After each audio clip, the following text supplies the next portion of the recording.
Welcome to Infinity IQ Plus. Hello 10th class students, चलिए बेटा अपनी एग्जाम की प्रिपरेशन को और बढ़िया तरीके से आगे बढ़ाते हैं। जैसा कि बेटा जी हमारी प्रिपरेशन चल रही थी तो उसमें ना कुछ आपको क्या बताना चाह रही हूँ आज की वीडियो में कि कुछ टॉपिक आपके डिलीट भी हैं, कुछ टॉपिक आपके क्या करे गए हैं, ऐड भी किए गए हैं। ठीक है, तो सारे टॉपिक तो हम आज नहीं ले सकते हैं लेकिन आपके लिए ये वीडियो भी बनाई जाएगी जिसमें ये बता दिया जाएगा कि कौन से कार्टून डिलीट किए गए हैं, कहाँ पे डेट चेंज की गई है और कौन से एक्ट या बिल को ऐड किया गया। तो उनमें से ही एक इंपॉर्टेंट बेटा जी मैं ले रही हूँ आपका जेंडर, रीजन एंड कास्ट वाला जो चैप्टर है, पॉलिटिकल साइंस का आपका जो 3rd चैप्टर है, जिसमें हम क्या डिस्कस करने जाएंगे, यहाँ पर महिला आरक्षण बिल के बारे में डिस्कशन करने जाएंगे जो आपका न्यू एक्ट यहाँ पर ऐड हुआ है एनसीईआरटी के द्वारा। आपको ये प्रिपरेशन करनी है क्योंकि बेटा क्या होता है ना अक्सर कि जब कोई नया बिल या एक्ट या कोई डेट कुछ भी टॉपिक हमारा नया ऐड होता है वो एग्जामिनर जरूर दे देते हैं। तो इस तरीके से हम ये क्या करेंगे, यहाँ पे इस चीज को स्टडी कर लेते हैं ताकि हमारी तैयारी में कोई भी कमी ना रहे।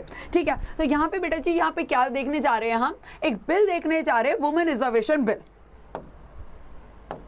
जो कि बेटा जी क्या था कि कई सालों से इंडिया में वुमेन को पॉलिटिक्स में रिजर्वेशन देने की बात चल रही थी। क्योंकि हमें पता है कि वुमेन को रिजर्वेशन बेटा सही तरीके से नहीं दिया जा रहा था, काफी टाइम चल रहा था बार बार में। ठीक है, क्योंकि देखो जब आजादी हुई तो आजादी के साथ ही हमें वोटिंग राइट तो दे दिया गया, यूनिवर्सल सफ्रेज तो मिल गया, सामूहिक मताधिकार तो मिल गया, लेकिन वुमेन को लोकसभा में, स्टेट असेंबलीज में क्या नहीं मिली, रिजर्वेशन नहीं दी गई थी। तो इसकी वजह से हमारे आजादी के बाद से महिलाओं की जो संख्या है वो पार्लियामेंट में बहुत कम रही, 5% रही, 6%, 10% इस तरीके से रही बस। ठीक है, बढ़ते बढ़ते बस इतनी पहुंची। तो उसके लिए जो भी महिला पहुंच रही थी वो जनरल सीट से, जबकि हमें पता है महिलाओं के लिए आगे आना कितना मुश्किल होता है राजनीति में, क्योंकि कई बार उन्हें पहले बात तो फैमिली के साथ स्ट्रगल के साथ आगे आना पड़ता है, फिर उनके वहां पे सर्वाइव करना, क्योंकि वहां पे वो माइनॉरिटी में हो जाते हैं, जबकि वुमेन के पास, और कई फिलोसफर्स ऐसा कह के चले गए कि वुमेन पॉलिटिक्स में नहीं है क्योंकि उनका नॉलेज नहीं है, ऐसा कह के चले गए। ठीक है, लेकिन हमें उन फिलोसफर्स को फॉलो ना करके हमें ये मानना है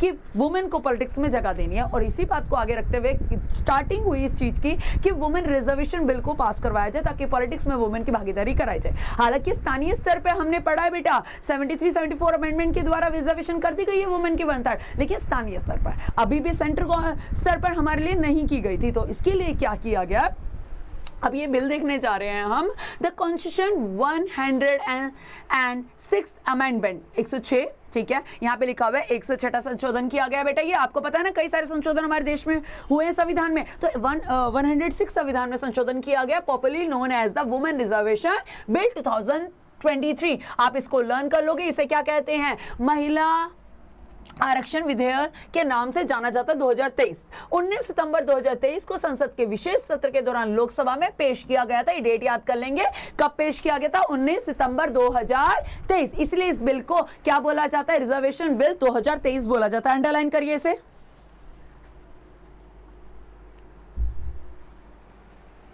Was introduced in the Lok Sabha 19 September 2023 during the special session of Parliament. This legislation seeks to allocate 33% of the seats in the directly elected Lok Sabha election. कितना परसेंट रिजर्वेशन की demand की गई थी, 33%। लोकसभा में, state legislative assembly यानी राज्य विधान सभाओं में, and Delhi legislative assembly for women, Hindi medium साथ में देखेंगे, प्रत्यक्ष रूप से निर्वाचित लोकसभा, राज्य विधानसभाओं, दिल्ली विधानसभा में 33% आरक्षण की बात की गई। ओके बेटा, ठीक है। The bill is the possible culmination of the legislative debate that had been ongoing for 27 years, including the lapsed women reservation bill 2010. Due to the lack of the consensus among the political parties, the bill was the first that was considered in the new parliament building. ये विधेयक विधायी बहस का संभावित परिणाम है जो 27 वर्षों से चल रही थी, जिसमें राजनीतिक दलों के बीच आम सहमति की कमी के कारण महिला आरक्षण विधेयक भी शामिल है।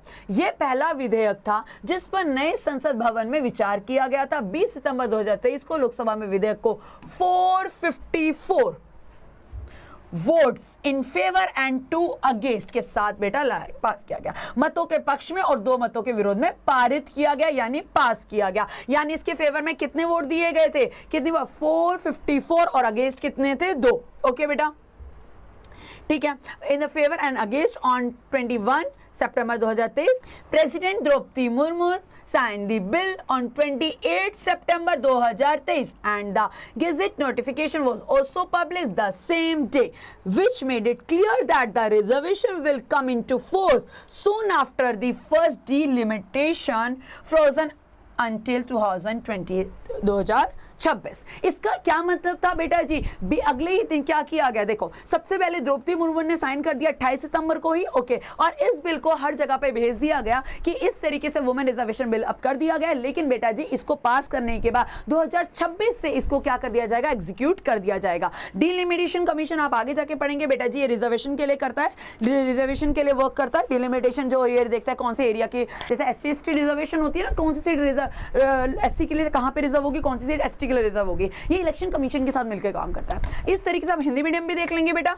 राज्यसभा ने 21 सितंबर 2023 को विधेयक को बेटा जी वोटिंग के साथ, जितने यहाँ पे क्या मिले थे, कितने वोट फेवर में थे, 214 वोटों के फेवर के साथ पास किया गया। राष्ट्रपति द्रौपदी मुर्मू ने 28 सितंबर 2023 को विधेयक पर हस्ताक्षर किए और उसी दिन राष्ट्रपति अधिसूचना भी प्रकाशित की गई, जिसमें यह स्पष्ट हो गया कि आरक्षण पहले परिसीमन 2026 तक के तुरंत बाद लागू हो जाएगा। क्लियर है बेटा जी? तो इस तरीके से आपको ये याद करना है कि वुमेन रिजर्वेशन बिल कब लाया गया था, साइन कब हुए थे, एग्जीक्यूट कब से होना है और उसके लिए वोटिंग कितनी फेवर में की गई थी और कितनी अगेंस्ट में की गई थी। इस तरीके से आप क्या करेंगे, इस तरीके से इस बिल को बस इतना पढ़ लेंगे। आपसे MCQ में पूछा जा सकता है और जैसे 2 मार्क्स में पूछा जा सकता है और आपका फेवर पूछा जा सकता है, आपका क्या व्यू है, इससे लोकतंत्र कैसे मजबूत होगा, इस तरीके का क्वेश्चन बन के आ सकता है। तो आप बता दो कि अगर महिलाओं की भागीदारी सेंट्रल लेवल पे बढ़ेगी तो हमारे देश में महिलाओं के हक के बाद और ज्यादा लेवल पे होगी। हम उम्मीद कर सकते हैं हमारा जो देश है वो महिलाओं के लिए और आगे बढ़ेगा बाकी देशों के अकॉर्डिंग, क्योंकि आज भी कई ऐसे विकसित देश हैं जिन्होंने वुमेन को रिजर्वेशन नहीं दे रखी है। इवन अमेरिका इतना बड़ा हमारा डेमोक्रेटिक कंट्री है, इतनी बड़े डेवलप्ड कंट्री माना जाता है, ये सबसे पुरानी डेमोक्रेसीज में से काउंट किया जाता है, जो कि अमेरिका को बेटा जी अभी भी कहते हैं वहां पे रिजर्वेशन, आपको पता ही है वुमेन को वोटिंग रेट वहां पे राइट कितनी लेट मिला, प्रेसिडेंट वुमेन बन नहीं पाती हैं। तो ये हमारे लिए बहुत बड़ी कामयाबी की बात है। थैंक यू सो मच बेटा, इस चीज को टॉपिक को आप ऐड कर लीजिए और नेक्स्ट वीडियो आपकी इकोनॉमिक्स के इंपॉर्टेंट टॉपिक्स की, जैसा कि मैंने आपको बोला था, आएगी। Thank you so much 10th class students. Follow and subscribe us for more.